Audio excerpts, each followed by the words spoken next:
Sveiki lietuviai. Čia prieš tai buvęs toksai video šiek tiek su sarkazmu, pajuokauti, taip toliau, o iš tikrųjų tai nėra labai juokinga. Kodėl? O todėl, kad Lietuvos civilinės saugos sistema yra iš principo, na, sunku pasakyti neveikianti, bet labai kreivai veikianti. O iš kur aš žinau ir iš kur aš galiu vertinti? Chebryte, aš esu dirbęs Danijos nepaprastųjų padėčių agentūroje 2 metus. Kaip manote, turiu aš kompetencijų tam ar neturiu? Ar kompetencijų gal ne tiek aukštų, bet suvokimo, kaip veikia visa sistema, ar aš turiu ar neturiu? Taip kad pagalvokite gerai apie tai, ką aš noriu pasakyti.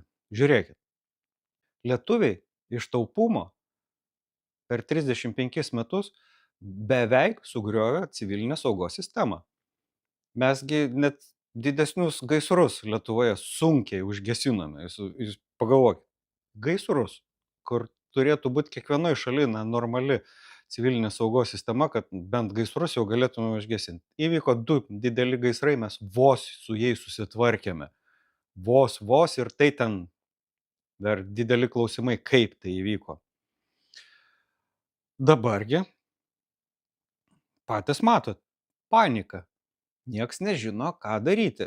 Ir visi galvoja, oi, čia durniai, čia vatnikai, dar kažkas ten kažką paveikęs. Nieko panašaus, chebra.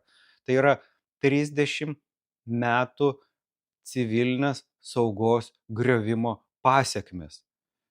Ir jokie komunikatoriai, jokie dabar švietimo sistema to neatstatys per kelis metus. Todėl, kad tam reikalingas įdirbis ir tam tikras finansavimas, kuris buvo mažinamas. Paklauskit Skvernelio. Kaip ten gavosi, kad civilinės saugos finansavimas mažėjo prie jo? Niekas dabar nekalbėjęs apie tai. Jokie afigeni žurnalistai jums nepapasakos. Turim, ką turim. Ir visai nejuokinga situacija.